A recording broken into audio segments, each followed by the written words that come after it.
Patna junction पूर्वी भारत का एक बहुत ही महत्वपूर्ण धड़कता हुआ रेलवे केंद्र। हाँ। हमारे पास इसके इतिहास, आज की जो स्थिति है और भविष्य की योजनाओं पर आधारित कुछ स्रोत हैं।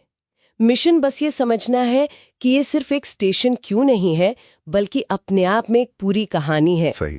तो शुरू करते हैं इसकी नींव से, जो 1862 में रखी गई थी। तब नाम था बांकीपुर जंक्शन। हाँ, और देखिए तब से लेकर आज तक का सफर।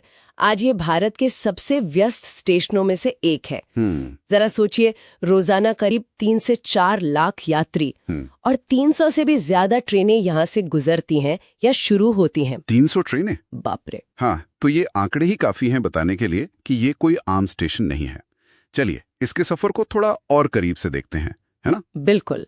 तो 1862 बांकीपुर जंक्शन शुरू में शायद माल ढुलाई ज्यादा थी, गंगा के व्यापार मार्ग के साथ जुड़ा हुआ। हाँ, मुख्य रूप से माल ढुलाई के लिए था वो, नदी मार्ग का एक तरह से पूरक।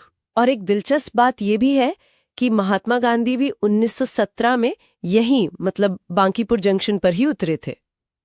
इतिहास का बड़ा अहम पल है ये। बिल्कुल। और नामों की भी अपनी एक कहानी है, काफी रोचक। अच्छा। हाँ, पहले एक पुराना पटना स्टेशन था, 1861 में बना था वो। बाद में वो पटना सिटी हो गया। ओके। और फिर गुरु गोविंद सिंह जी की जन्मस्थली होने की वजह से वो बन गया पटना साहिब। अच्छा, तो वो अलग है। हाँ, वो अलग है।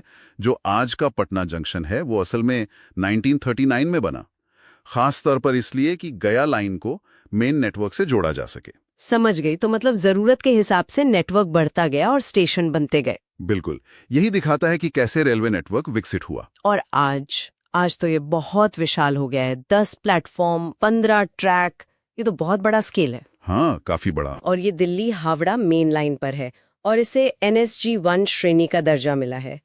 ये NSG-1 क्या होता है असल में? NSG-1 का मतलब है नॉन सबर्बन ग्रेड 1। ये भारतीय रेलवे स्टेशनों की कमाई और यात्रियों की संख्या के आधार पर सबसे ऊंची श्रेणी है, टॉप कैटेगरी। अच्छा। तो ये पटना जंक्शन के राष्ट्रीय महत्व को दिखाता है।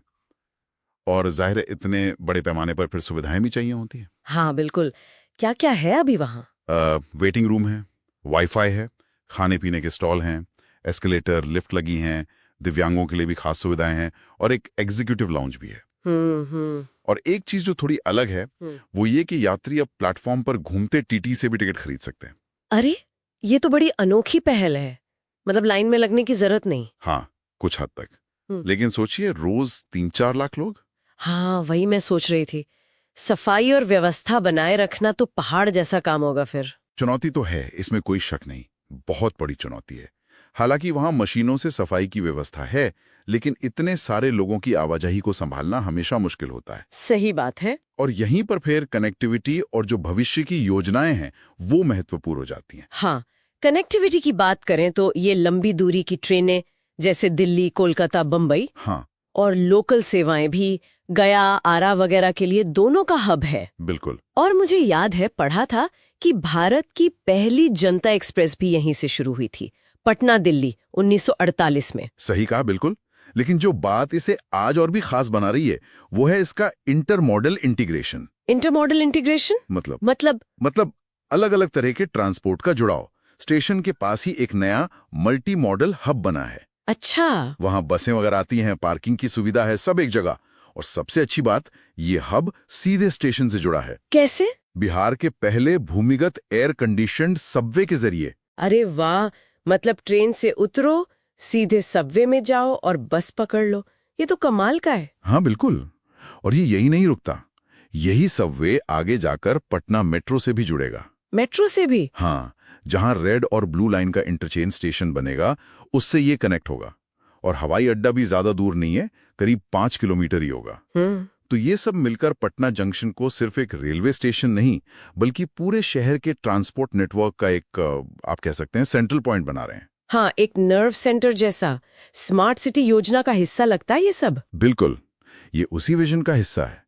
ये सिर्फ ट्रेन पकड़ने की जगह नहीं रह जाएगी बल्कि पूरे शहर के मूवमेंट का एक अहम नोड बन रहा है। तो भविष्य में और क्या होने वाला है? मैंने अमृत भारत स्टेशन योजना के बारे में सुना था। हाँ, अमृत भारत स्टेशन योजना। इसके तहत स्टेशन का और आधुनिकीकरण हो रहा है।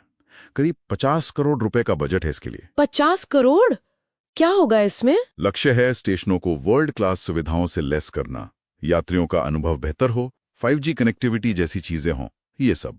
और वो एक नए टर्मिनल की भी बात चल रही थी, हार्डिंग पार्क में शायद। हाँ, वो एक बहुत बड़ा और जरूरी कदम है। हार्डिंग पार्क में एक नया टर्मिनल बनाने का प्लान है, 2026 तक का लक्ष्य रखा है। उससे क्या होगा? वहां खास तौर पर लोकल ट्रेनों के लिए, मतलब मेमू डेमो टाइप की ट्रेनों के लिए 4 नए प्लेटफॉर्म्स बनाए जाएंगे। अच्छा, लोकल ट्रेनें उधर शिफ्ट हो जाएंगी? हाँ, काफी हद तक। इससे पटना जंक्शन पर जो अभी बहुत ज्यादा बोझ है वो कम होगा। लंबी दूरी की ट्रेनों को ज्यादा जगह मिलेगी, उनकी आवाजाही बेहतर होगी। मतलब ट्रेनें लेट कम होंगी। उम्मीद तो यही है। अनुमान है कि ट्रेनों का जो इंतजार का समय है वो 10-15 मिनट तक कम हो सकता है। वाह।